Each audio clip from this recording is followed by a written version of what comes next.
Um vídeo chocante. Venezuelanos jogando dinheiro pro alto como confete de carnaval. Notas de 1 milhão de bolívares voando no ar. Sabe quanto vale? 8 centavos de dólar. Menos que papel higiênico. Se você tem alguns milhares de reais guardados em qualquer lugar, pare tudo o que está fazendo e nos escute pelos próximos minutos. Porque o que vamos revelar pode salvar seu patrimônio. Analisamos dados de 23 países emergentes e descobrimos 7 sinais que sempre aparecem antes do colapso de uma moeda. Todos apareceram na Venezuela entre 2008 e 2024. No Brasil, 5 deles já estão acontecendo agora. Primeiro, gastos públicos descontrolados. Segundo, impressão de dinheiro. Terceiro, controle de preços disfarçado. Quarto, carga tributária brutal. Quinto, restrições cambiais. Calculemos, mantendo as políticas atuais, em quanto tempo o Brasil chega no nível da Venezuela? Entre 8 e 12 anos. Mas tem um acelerador que pode reduzir para 3 anos. Perda de confiança internacional. A nossa dívida depende de investidores estrangeiros. Se eles tirarem o dinheiro, é game over. Brasil tem 387 bilhões hoje. Com a velocidade atual, duraria 18 meses numa crise. Aqui está o mais assustador. Você perde poder de compra sem fazer nada e vai acelerar. Quem tem dinheiro em real vai perder poder de compra. Enquanto isso, outros emergentes fazem reformas. Brasil está imprimindo dinheiro. Não estamos dizendo que o Brasil vai quebrar amanhã. Estamos dizendo que os riscos explodiram e ignorar é irresponsável. É como seguro de carro. Você não compra porque tem certeza que vai bater, mas porque existe a possibilidade. A estratégia inteligente é se posicionar para o pior cenário. Se vier o melhor, você perde um pouco de rentabilidade. Se vier o pior, você sobrevive. Janeiro de 2024, um Bitcoin custava cerca de 200 mil reais. Hoje, mais de 650 mil. Quem esperou baixar mais perdeu a oportunidade. Isso vale para tudo: conta no exterior, cripto, ativos internacionais. Brasil está seguindo o roteiro venezuelano, só que de forma sofisticada. Você tem uma janela de poucos meses antes que as opções fiquem limitadas ou caras demais. Se você chegou até aqui, entendeu a gravidade. A pergunta é: vai fazer algo ou só se preocupar? Porque preocupação sem ação é apenas ansiedade, e ansiedade não protege o patrimônio. Neste episódio, revelamos os 4 cenários específicos para o Brasil, as probabilidades calculadas e principalmente o plano de ação prático para cada nível de patrimônio. Mostramos nossa estratégia pessoal para 2025 e por que uma moeda está ganhando a guerra das criptomoedas, e não é o Bitcoin. Se você tem alguns milhares de reais parados, este pode ser o episódio mais importante que você vai ouvir este ano. Compartilha com as pessoas que você ama. Porque quando a crise chegar, você não vai querer explicar por que não avisou a tempo. O tempo está acabando. Aperta o play no episódio completo agora. Papo de Bunker. Aqui fala-se de tudo. Quase tudo. Brasil 2025 igual Venezuela 2024. As 5 semelhanças que ninguém quer ver. Cláudio, acabei de receber um vídeo que está circulando nas redes sociais. E o vídeo ele mostra venezuelanos jogando dinheiro para o alto como se fosse aqueles confetes de carnaval, né? Imagina só o povo todo a jogar notas de 1 milhão de bolívares voando pelo ar. Né? É uma coisa de doido, né? E sabe o mais chocante, irmão? Aquelas notas realmente valem menos que papel higiênico.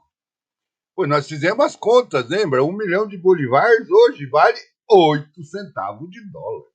É verdade, fizemos as contas e é mesmo de chocar-me. 8 centavos, né? É uma coisa de louco, né? Para você que está ouvindo, imagine só acordar uma manhã e descobrir que cada nota que você tem de 100 reais na sua carteira ou na sua conta passaram a valer centavos. Seus 50 mil na poupança, por exemplo, valem agora dezenas de reais, não é? Imagina. E aqui está o que vai te arrepiar de verdade. Nós pesquisamos e analisamos vários relatórios e artigos que mostram como os mesmos mecanismos que destruíram a Venezuela estão operando no Brasil nesse exato momento. Exatamente. E nos próximos minutos vamos revelar os 7 sinais que apareceram na Venezuela entre o período de 2008 até 2024 e 5 desses sinais já estão acontecendo aqui no Brasil. Além disso, vamos mostrar porque a USDT, que é uma coin digital, não é Bitcoin, porque ela está ganhando a guerra mundial das moedas. E, principalmente, como você pode proteger o seu património nestes próximos meses, antes que seja tarde demais, não é, Cláudio? Se você tem mais de 10 mil reais em conta corrente ou poupança, essa pode ser a conversa mais importante que você vai ouvir esse ano. Eu sou Cláudio Planas. Já vi 3 crises econômicas. Tenho 65 anos de idade. No Brasil, perdi algum dinheiro por estar mal posicionado nessas datas. E aprendi na dor o que acontece quando você confia demais na estabilidade do seu próprio país. Eu sou o Armando e vi por dentro como as decisões monetárias elas são tomadas. E posso-vos garantir que raramente eles pensam em você. Raramente. Nesse episódio, você vai descobrir exatamente, primeiro, os 7 sinais do colapso venezuelano e quais já estão ativos no Brasil. Segundo, por que a guerra das moedas digitais não está sendo ganha por quem você imagina? Terceiro, 3 cenários específicos para o real brasileiro nos próximos 5 anos, com probabilidades calculadas. E quarto, um plano de ação prático para diferentes níveis de patrimônio. Se você está ou se assina o Spotify, clica em seguir agora o nosso podcast, não deixa para depois. Se está no YouTube, além de se inscrever, ativa o sininho, porque este tipo de conteúdo pode ser bloqueado, pode ser removido, pode ser censurado a qualquer momento, né? E uma coisa que é crucial é compartilha este episódio com as pessoas que você mais se importa. Porque esta informação ela pode literalmente salvar o seu património, o património delas e blindá-los, não é? E antes de começar, tudo que vamos falar aqui é baseado em dados públicos, documentos oficiais e experiências reais. Não é teoria conspiratória, é análise fria dos fatos. Cláudio, tu analisaste e pesquisaste aqueles artigos que a gente comentou há pouco, não é? Conta um pouco para os nossos espectadores o que é que tu tiraste como insights de tudo isso, não é? Armando, o trem é feio demais. Nós pesquisamos, analisamos vários relatórios e artigos e você também sabe disso. Cruzamos dados da Venezuela de 2008 a 2024, com dados atuais de 23 países emergentes, incluindo o Brasil. Os insights são devastadores. E quais é que foram os 7 sinais que identificaste para que possamos explicar aos nossos espectadores o que é que precedeu ao colapso venezuelano? Primeiro sinal, expansão descontrolada dos gastos públicos. Em 2018 e 2013, os gastos do governo venezuelano cresceram 340% em dólar, velho. No Brasil, entre 2021 e 2024, os gastos trimestrais dos estados e municípios aumentou cerca de 37%, irmão. Ou seja, para termos uma noção, não é? O orçamento federal brasileiro em 2021 era o quê? Era de 4,18 trilhão na receita e 4,33 trilhão na despesa, não é? Em 2024, o que é que aconteceu? Aumentou a receita, 5,41 trilhão, mas também aumentou a despesa, 5,43 trilhão. Ou seja, continuamos aumentando a despesa e continuamos deficitários e a conta não fecha. É ou não é? E o pior é o segundo sinal, cara. Essa criação de programas sociais insustentáveis para comprar voto na Venezuela eram os missioneiros, né? Os missiones bolivarianas. No Brasil, bem, você sabe. No Brasil temos a questão do Auxílio Brasil, temos o BPC ampliado, a expansão do FGTS, temos o 13º do Bolsa Família. Não estamos a criticar a ajuda social, só estamos a falar de matemática. É ou não é? O país gasta sempre mais do que arrecada. Sistematicamente, sempre assim, sempre foi. É ou não é? E aí vem o terceiro sinal. A impressão descontrolada de dinheiro para financiar esses gastos. Né? Na Venezuela, a base monetária cresceu 2.400%, velho, entre 2013 e 2018. E no Brasil, o que é que aconteceu? A base monetária cresceu 67%. Só entre os anos de 2020 a 2022. Parece pouco perto da Venezuela. É um facto, não é? Mas lembra, eles começaram devagar também. É ou não é? E vamos para o quarto sinal, então, né? Porque aí vem o controle de preço disfarçado. Na Venezuela, começou com preços justos para produtos básicos. E aqui temos um tabelamento de combustíveis, por exemplo, que é efetuado pela Petrobras, não é? Temos um controle tarifário de energia elétrica, não é? Sim. Temos uma pressão política sobre os preços de alimentos básicos. Por enquanto. E é a mesma coisa, mas com outro nome. Não deixa de ser a mesma coisa. E trazendo o quinto sinal, o aumento da carga tributária para sustentar os gastos. Na Venezuela, criaram 23 novos impostos entre 2010 e 2016. E aqui está começando, velho. E o Brasil, o que é que ele fez? Subiu ou criou impostos 24 vezes desde o ano 2023. É absurdo, não é? Ou seja, temos uma média a cada 3 dias uma criação ou uma subida de imposto. Não é? Temos o quê? Temos o CID dos combustíveis, temos as alterações no imposto de renda, temos novos impostos digitais, a taxação sobre apostas online também já se agregou a isso, não é? E a seguir? E o sexto sinal? Restrição gradual ao excesso de moeda estrangeira. Venezuela começou com o IOF diferenciado em limites mensais. E eu lembro que, por exemplo, no Brasil, a gente chegou, acho que até foi em 2022, a gente chegou a ter um IOF de 6,38% sobre a compra do dólar para a pessoa física, com um limite de 10 mil dólares anuais para cartão no exterior, sem declaração especial, uma tributação sobre investimentos tradicionais e por aí vai. Não é? E o sétimo sinal abre a possibilidade da deteriorização das relações com os parceiros comerciais. Isso é o mais grave, não é? Venezuela brigou com os Estados Unidos, Colômbia e até com o próprio Brasil. E aqui a gente o que é que tem neste momento? Temos tensões comerciais crescentes nestes últimos dias com os Estados Unidos. A própria União Europeia já se manifestou. A OTAN manifestou-se, questionando acordos por causa da Amazónia, atritos do Mercosul, as próprias tarifas americanas que estão na base das notícias diárias. Não é? Velho, dos 7 sinais identificados na Venezuela, quantos você considera que já estão ativos no Brasil? Neste momento, pelo que a gente analisou, podemos dizer que 5 sinais estão claramente ativos. Não é? Os outros 2 estão no estágio inicial. É ou não é? E sabe qual é o mais perigoso disso? No Brasil está acontecendo de forma mais sofisticada que na Venezuela.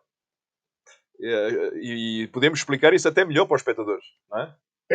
A Venezuela foi burra, entre aspas, em termos de direito, né? Eles foram muito diretos, óbvios. Maduro fala abertamente que ia imprimir dinheiro, que ia controlar preço. E aqui é sutil, cara. Aqui é técnica, com nomes bonitos. A política, chamaram de política monetária expansionista, não é? Um controle inflacionário, um via tabelamento, uma democratização do acesso cambial. São apenas e só as mesmas políticas, só com uma roupagem diferente, com um marketing mais elaborado. Não é? É trágico se não fosse cômico, ou cômico se não fosse trágico. Isso é mais perigoso, porque a população não percebe até ser tarde demais. Exatamente. E agora vou dar um dado que não está em lugar nenhum. Porque fui fazer um cálculo simples, não é? E se, por exemplo, se a gente mantivesse as políticas monetárias atuais, em quanto tempo o Brasil chegaria no nível de desvalorização da Venezuela? Tens ideia? Nem. Quanto tempo? Diríamos que, por um cálculo básico, entre 8 até 12 anos. Não 50 ou 30, como eles estão apregoando aí nas notícias, não é? Só que tem outros fatores, não é? Tem um fator acelerador que pode reduzir isso em 3 ou 4 anos ainda, né? E esse fator seria, sabes bem qual é? Perda da confiança internacional, Exatamente. que aí nós vamos tudo pro vinagre mesmo, né? Exatamente. Isso pode acontecer durante a madrugada. E até devemos explicar isso às pessoas, não é? É ou não é? Explica pro pessoal como funciona isso. Olha, 68% da dívida pública brasileira é financiada por investidores estrangeiros. Se eles perdem a confiança no país e começam a retirar dinheiro, o governo tem que aumentar juros dramaticamente para segurar os investidores, ou então não tem outra escapatória, que é aceitar uma desvalorização brutal da moeda real. É ou não é? E aqui entra um círculo vicioso. Maior desvalorização gera mais a famigerada inflação, que a gente já falou, que nos aprisiona. Quem gera a necessidade de imprimir mais dinheiro, que gera mais desvalorização. Ou seja, a Venezuela entrou nesse círculo em 2014 e podemos dizer que após 4 anos a moeda perde praticamente toda a totalidade do valor. Não é? E tem mais um detalhe técnico que pouca gente sabe. O Brasil tem hoje 387 bilhões de dólares em reservas internacionais. Parece muito, não é? Parece, mas não é. A Venezuela tinha, naquela altura, 42 bilhões em 2008. E ela acabou por perder tudo em 6 anos. Não é? Porque reservas internacionais só funciona se você tiver disciplina fiscal e monetária. Se não tem, vira pó. E o Brasil, por exemplo, está queimando as suas reservas para sustentar o real artificialmente valorizado. Isso não é uma tática, não é? E isso era exatamente igual ao que a Venezuela fazia naquela altura. Não é? Quanto tempo as nossas reservas durariam se entrasse numa crise de confiança severa? Com a velocidade atual de queima de dólar, não é? Entre 18 a 24 meses. Não é? Ou seja, temos uma janela de menos de 2 anos para corrigir o rumo ou enfrentar consequências graves. E é por isso também que é importante que as pessoas entendam que isso não é alarmismo. É apenas os números. Estamos a fazer um cálculo matemático, não é? É, velho. Vamos falar dos números reais que afetam o bolso do brasileiro comum. Qual foi a inflação real nos últimos 4 anos? O IPCA oficial, entre 2021 e 2024, ele foi cerca de 25% numa média nacional ponderada, o que é absurdo, não é? Também. E Na prática, no supermercado, no posto de gasolina. a proteína animal subiu quase 90%. A energia elétrica, ela foi quase nos 80%. A gasolina subiu quase 50%. Aluguel nas capitais nacionais, quase beirando os 70%. Imagina. Então, se você ganha a mesma coisa que ganhava em 2021, seu poder de compra caiu entre 50% e 90%, dependendo do item. E tem um dado que é completamente assustador, não é? A renda média do brasileiro, se formos descontar a inflação real, é hoje menor do que nós tínhamos em 2014. Não é? 10 anos de retrocesso econômico? Exatamente. Uma década inteira perdida. E sabes o que é pior? A tendência é acelerar e não melhorar. Essa é a tendência. Por quê? Porque o Brasil entrou no que os experts chamam de a armadilha da dívida pública. Ou seja, nós gastamos mais com juros de dívida do que investimos em infraestrutura, em educação, em segurança pública, em saúde, todos juntos. Imagina só. Fala um número aí, quanto exatamente? Por exemplo, em 2024, nós gastámos quase beirando os 900 bilhões de reais só para pagar esses juros de dívida pública. Imagina, quase 1 trilhão. Quando do outro lado, em infraestrutura, 12 bilhões, em educação, quase 140 bilhões e saúde, 170 bilhões mais ou menos. Imagina só a disparidade, a diferença. Ou seja, nós estamos pagando quase 3 vezes mais para banqueiros do que investindo no futuro do país. Exatamente. E isso gera um ciclo perverso. Ou seja, cada vez mais recorrente, nós temos menos investimento e significa menos produtividade, menos crescimento, menor arrecadação e mais necessidade do governo ou do país sendo endividado. Imagina só. A Venezuela entrou nesse ciclo em 2011, né? Exato. O Brasil entrou em 2016 e está acelerando? Está acelerando.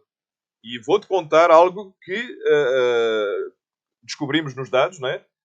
Ao analisar os dados do Banco Central, 23% de toda a moeda em circulação no Brasil, ela foi criada nos últimos 5 anos. Ou seja, é grave, não é? Isso significa que cada 100 reais que existem hoje, 23 foram impressos recentemente? Exatamente. E isso tem consequências diretas na tua vida, na nossa vida, não é? Entende? Como assim? Por quê? Imagina que tu tens 100 mil reais guardados desde 2019. Com a impressão desse dinheiro novo, não é? Esses 100 mil reais, esses mesmos 100 mil reais, representam hoje um poder de compra equivalente a 77 mil reais naquele mesmo ano de 2019. Imagina a perda. De cara a gente perde 23% do patrimônio sem fazer nada. Exatamente. Só por ter deixado o dinheiro parado em real. E o que a gente acabou de dizer, vai acelerar. Ou seja, as projeções indicam que nos próximos 5 anos, mais de 30% da base monetária será criada. Entendes? Ou seja, quem tem dinheiro em real vai perder pelo menos mais de 30% do poder de compra. E isso é só uma estimativa mínima. Pode ser pior, não é? Porque isso é só o efeito direto da impressão monetária, da impressão do dinheiro. Mas depois tens os outros efeitos, que são os indiretos, não é? Tens a inflação dos ativos, tens a especulação, tens todas as distorções do mercado. Tudo isso é fator indireto. E tem um fator que pouca gente considera, a competição internacional, né? Exatamente. E podemos também explicar de uma maneira mais simples para os nossos espectadores, não é? Outros países emergentes estão fazendo reformas estruturais, enquanto o Brasil está deitado em berço esplêndido imprimindo dinheiro. Exato. Chile reformou o sistema tributário. Colômbia modernizou as leis trabalhistas. E até a Argentina está cortando gasto público. E isso, o que é que isso gera? Gera uma atração de investimento internacional que antes estava mais voltada para o Brasil. E neste momento está voltada para esses países. Não é? Em 2010, o Brasil recebia 40% de todo o investimento direto estrangeiro da América Latina. E hoje recebe 18%, né? Exatamente. E quando tu perdes competitividade internacional, sobram duas opções. Uma é, ou tu melhoras a tua eficiência, ou vais ter uma desvalorização da tua moeda para ficar tudo mais barato. É ou não é? E adivinha qual a opção do Brasil está escolhendo? É sempre a mesma. Desvalorização. Não temos outra política, não é? É aberrante, não é? E é a maneira mais fácil politicamente. Mas tem um limite para isso. Chega uma hora que a desvalorização vira um colapso. E estamos nos aproximando exatamente desse limite, não é? A velocidade de deterioração dos fundamentos económicos brasileiros, ela acelerou exponencialmente nestes últimos 2 anos. Isso é um fato, não é? Vou te dar um exemplo prático, né? Meu primo vive na Alemanha há 15 anos, até mais, né? Ele manda 500 euros por mês para ajudar a minha tia aqui no Brasil. Se tu fores fazer esse cálculo, baseado no ano 2019, esses 500 euros, eles iam se tornar convertidos em 2.200 reais, não é? Hoje, eles vão se converter em 3.100. Entende? Para ele, o Brasil está ficando mais barato. Para nós que vivemos aqui, está ficando mais fácil. Não, está ficando mais difícil. E é essa a realidade da desvalorização. Quem tem renda em moeda forte vai sempre beneficiar. Quem tem renda em moeda fraca sempre se ferra, não é? Sempre se prejudica. Por isso é tão importante diversificar, ter pelo menos parte da renda ou patrimônio em algo que não seja real brasileiro. Aí é que veio o ponto importante, não é? Nós estamos a dizer que o Brasil ele vai quebrar já amanhã, não é? Ou que todo mundo deveria sair correndo do país. Não, a gente não está a dizer isso. A gente está a dizer qualquer coisa que é diferente, não é? Nós estamos dizendo que o risco aumenta significativamente, né? E ignorar isso é irresponsabilidade. É igual um seguro do veículo, não é? Quando tu compras o bem, não é? Porque praticamente tu pensas que tu tens a certeza que és um bom condutor, que tu não vais bater, não é? Ou vais comprar porque existe essa possibilidade, não é? É igual ao seguro. Enquanto maior a possibilidade, mais seguro você precisa, né? E se podemos falar de algo que está acontecendo em paralelo, é a crise das moedas tradicionais. Porque isso também tem esse impacto, não é? E a revolução das moedas digitais. Aqui tem uma surpresa, né? Bitcoin, que todo mundo acha que é a solução, não está ganhando a guerra do usuário, não. Exato. O uso diário dele está ficando Exato. difícil. Bitcoin continua alavancada, continua tendo ganhos dos seus investidores, mas quem está ganhando essa guerra diária é o USDT, que é uma coin, uma stablecoin, não é? Que está atrelado ao próprio dólar americano. Para quem não sabe, o que é o stablecoin é uma criptomoeda que mantém valor estável em relação a uma moeda tradicional. $1 vale sempre aproximadamente $1 americano. Digital, né? Dólar digital. O dólar digital, no caso. E os números são impressionantes, não é? Se tu analisares a USDT, não é? Ela movimenta mais de 70 bilhões de dólares por dia em transações. O Bitcoin movimenta cerca de 15 bilhões. Imagina a diferença já, não é?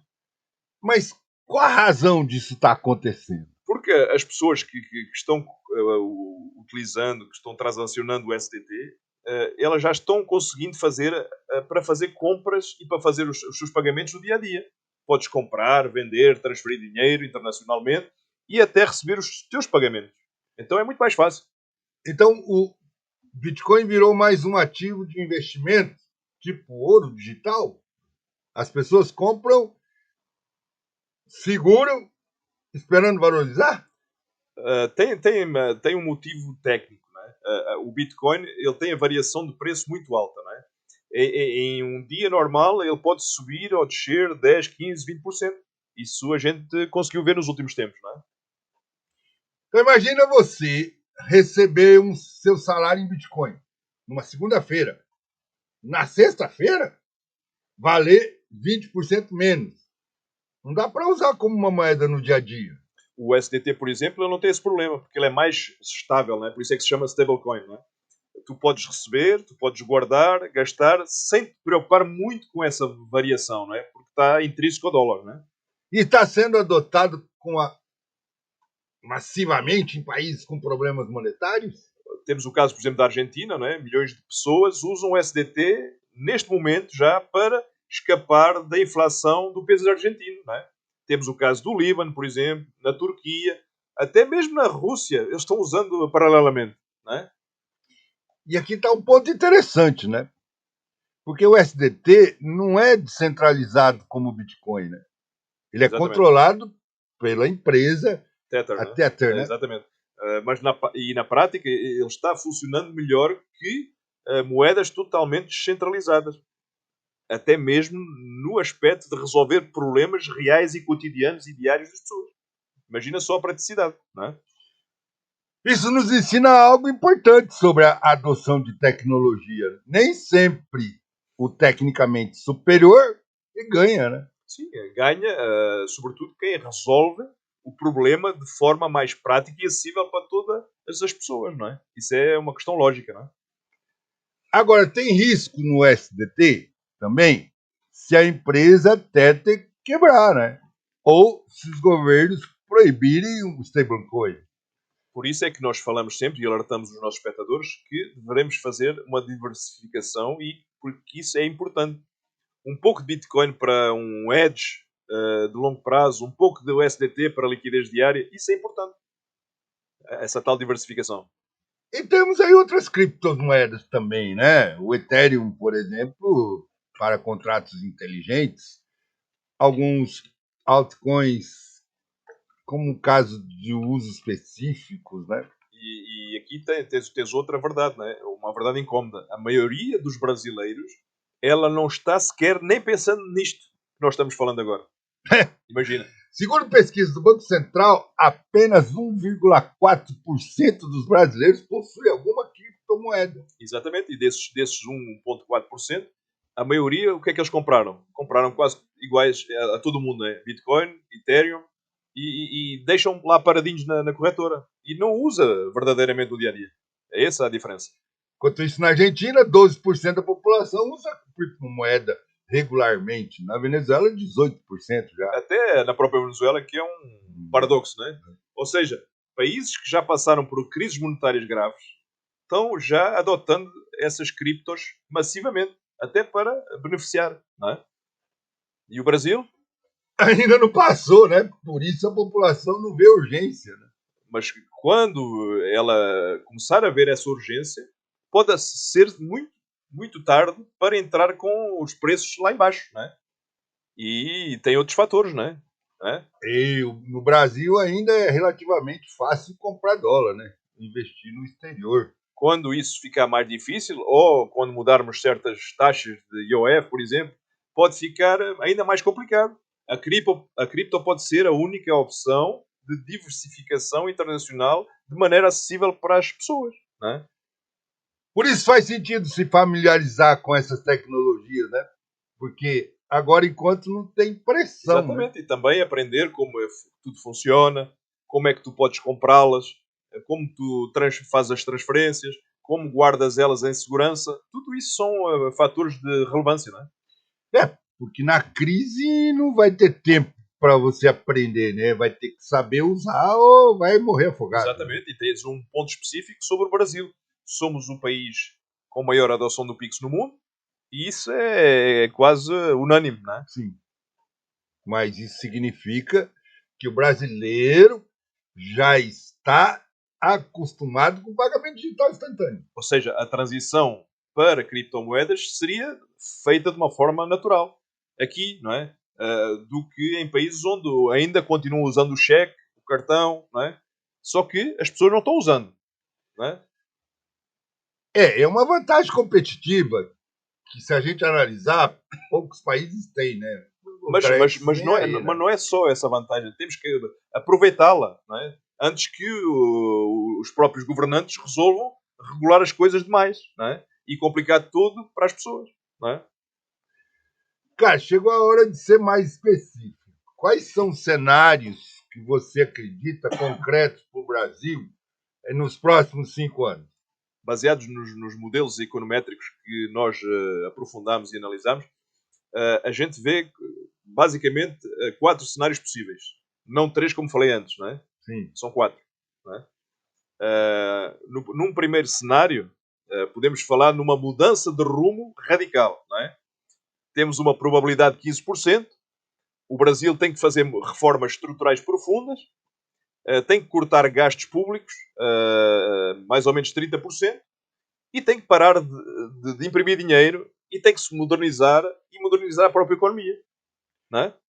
Então, nesse cenário, o que vai acontecer com o real? Nesse cenário, o real poderia se valorizar, por exemplo, para 4,50 do dólar até 2027. A inflação poderia ser controlada aqui para 3%, o PIB poderia crescer para 4% anuais e o Brasil poderia virar novamente um destino de investimento internacional de foco, não é? Mas qual a probabilidade disso? Eu diria que neste momento, e pelo que nós analisamos, temos uma probabilidade muito baixa, 15%.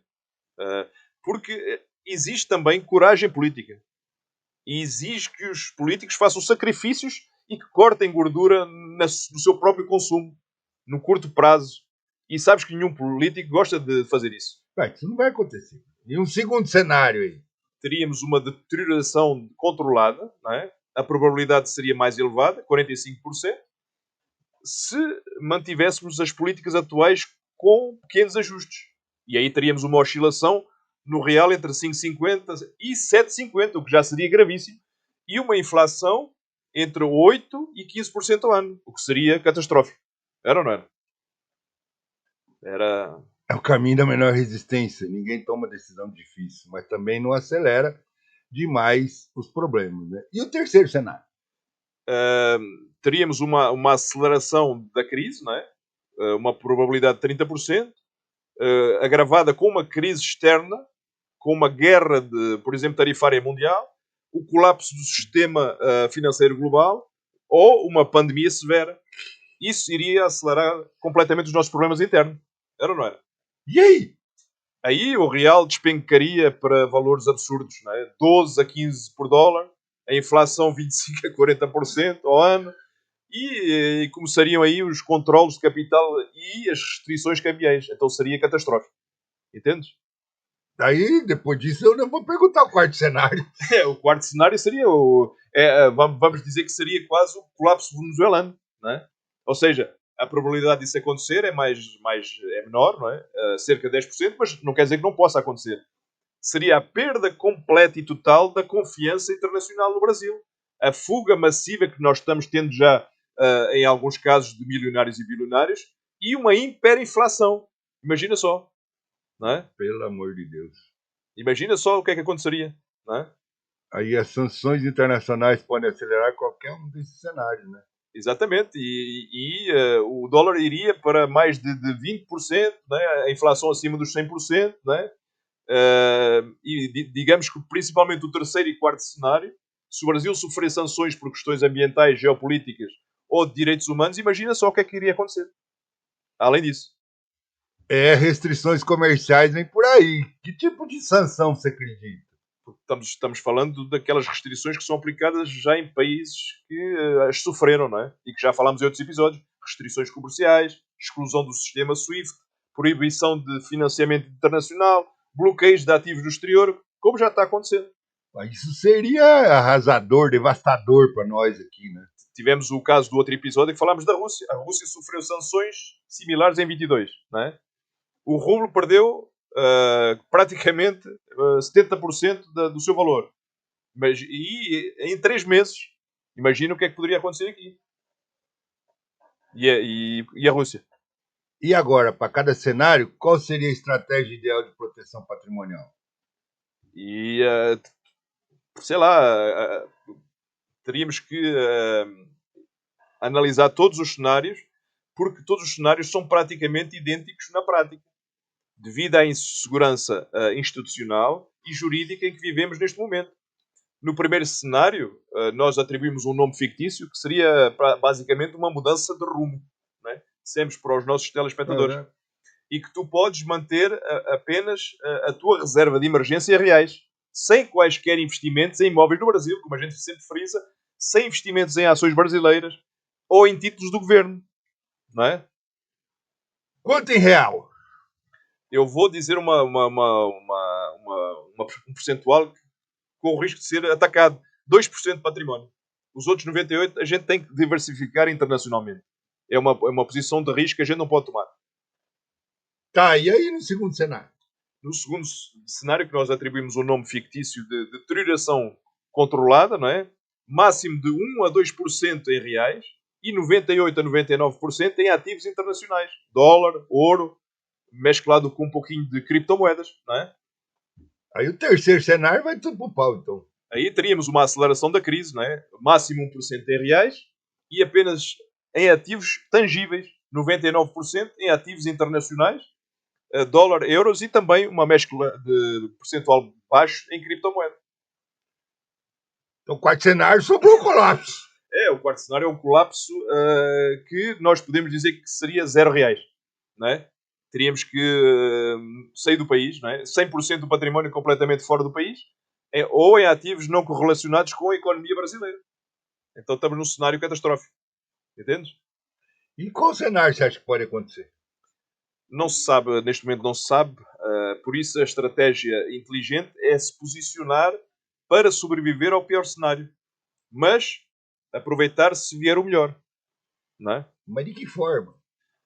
Diversificar sempre para o cenário mais pessimista. Se vier o otimista, você está tranquilo e vai perder apenas um pouco de rentabilidade. Então, se vier o pessimista, você vai sobreviver porque você se adaptou primeiro a ele. Entende?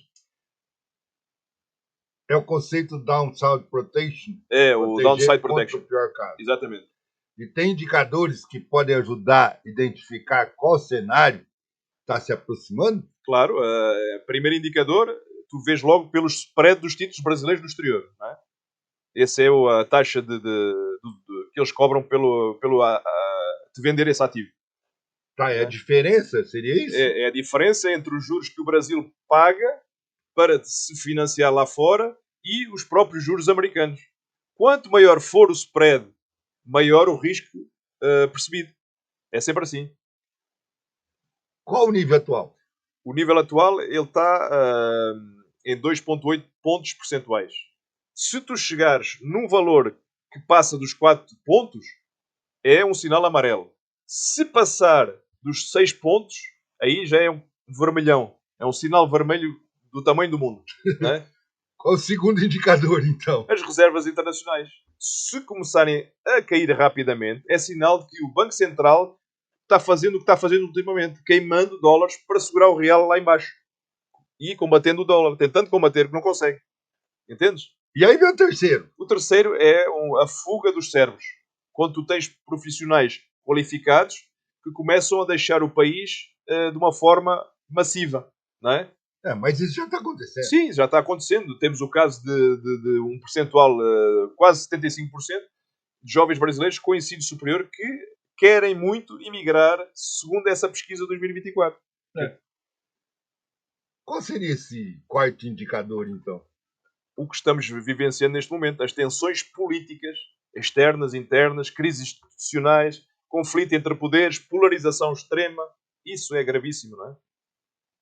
Então, depois que sobra esse pandemônio, o que fica o quinto? O quinto é as relações internacionais. Se o Brasil começar a ser isolado diplomaticamente ou sofrer pressões económicas, que é o que está acontecendo neste momento, tu vais sofrer, não é? Por isso é que a gente disse há pouco que nunca poderemos ter mais que 2% do património em reais, mesmo num cenário mais otimista.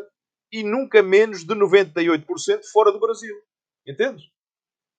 Segundo a regra, irmão. A liquidez sempre, não é? Pelo menos 10% do património em ativos que tu consegues vender em 24 horas. Porque isso é necessário, pode ser urgente, não é? E ou não é? Terceira regra, então, vai lá, já que eu estou vendendo tudo, estou indo embora. O conhecimento antes de tudo, não é? Não podemos investir em nada que não entendemos. Temos que estudar cada ativo, cada estratégia. Isso é importantíssimo, não é? E a regra mais importante? A regra mais importante é que deveríamos já começar ontem, não é? Não podemos esperar o cenário ruim chegar ou ficar pior para a gente se proteger. Quando todo mundo quiser fazer a mesma coisa, vai ficar o quê? Os ativos vão ficar caros, vão ficar difíceis. Não é? Tá, mas vamos dar um exemplo prático aí. Em 1º de janeiro de 2024, um Bitcoin custava cerca de R$200 mil. Exatamente. Hoje, custa mais de 650 mil. Exatamente. Quem esperou baixar mais, perdeu o momento. Perdeu essa oportunidade. Isso vale para tudo. Uma conta no exterior, uma cripto, imóveis internacionais. Entendes? Agora eu vou revelar algo que não falei antes. minha estratégia pessoal para 2025. Fala para nós percebermos o que é que estás a investir. Não, 50% em ativo americano, 40% em ativos globais e 5% em criptomoeda. E 5% em cash. Exatamente, é uma boa estratégia que eu partilho praticamente a mesma, não é? Apenas adicionei um pouco mais de coins, não é? E dividendos. Estamos praticamente iguais. A única coisa que eu vejo aí, né? Por que a gente está compartilhando isso? Porque nós não somos gurus, não é? Nós não estamos vendendo curso, não é? Somos investidores que colocam o próprio dinheiro onde acreditamos. É por isso que estamos partilhando, não é? E o meu é bem pequenininho. Queremos que você tenha as mesmas oportunidades que nós. Exatamente. Pessoal, vamos resumir tudo em 3 pontos cruciais, não é, Cláudio? Primeiro, o Brasil está seguindo o mesmo caminho da Venezuela, só que de forma mais sofisticada. 5 dos 7 sinais já estão ativos. Exatamente. Em segundo lugar, você tem uma janela de poucos meses para se proteger antes que as opções fiquem limitadas ou, como a gente disse há pouco, proibitivamente muito mais caras. Esse é o perigo, não é? E o terceiro, é o que a gente está tentando fazer, é diversificar internacionalmente. Não é luxo de rico, é necessidade de sobrevivência para a classe média e todas as outras. Exatamente. E lembrem bem do que nós falámos no início. É extremamente importante. Se você tem, demos o exemplo, 10 mil reais, mas pode ser outro valor, parados em conta corrente ou em poupança, você está perdendo dinheiro todos os dias. É um fato. Não por culpa sua, mas por decisões econômicas que estão fora do nosso controle. E aí, exato. E se vocês chegaram até aqui, significa que você prestou atenção, que entendeu a gravidade da situação. E a pergunta que nós fazemos é a seguinte: vai fazer algo ou vai só se preocupar? É isso, não é? Porque a preocupação sem ação é apenas ansiedade. E ansiedade não protege patrimônio. Vamos nos deixar apenas uma pequena lista dos primeiros passos nos comentários deste episódio. Vamos deixar, por exemplo, links para corretoras. Não temos nenhum patrocínio, mas são links que a gente acha importante.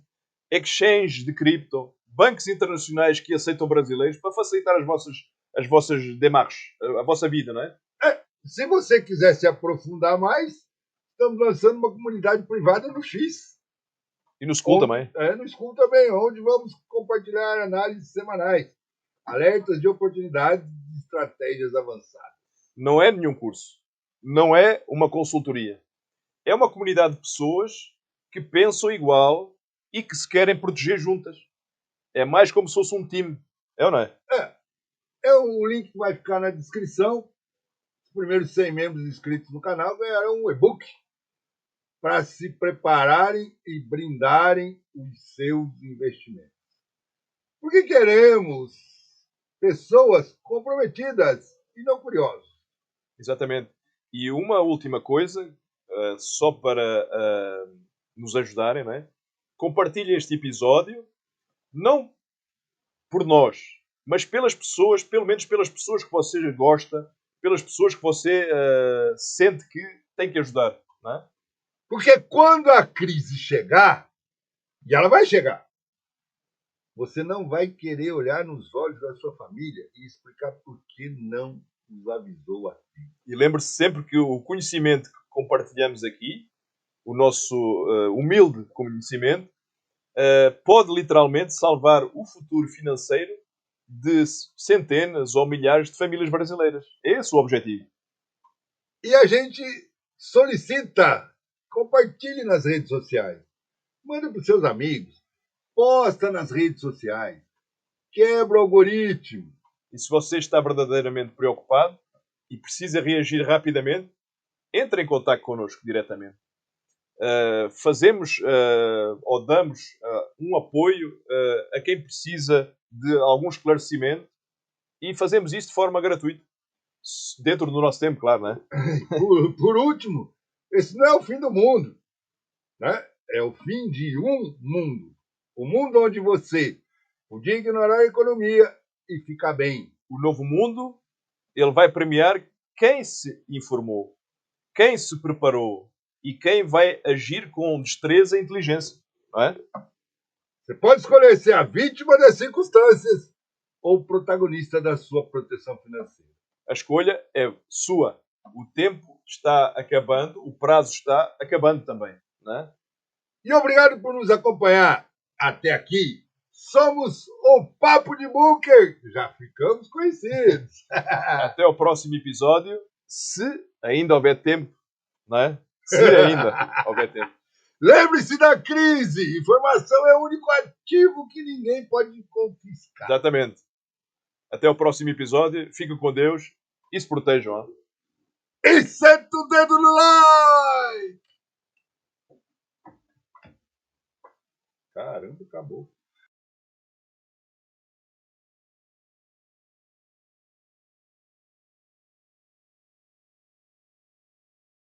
Bem-vindos ao Papo de Bunker, o podcast onde se discute sobre tudo, quase tudo. Prepare-se para mergulhar em conversas provocadoras, com temas que vão do cotidiano às questões mais profundas da sociedade. Com suspense e estilo único, este é o seu novo espaço de reflexão e debate. Inscreva-se agora em youtube.com/papodebunker e venha fazer parte do bunker.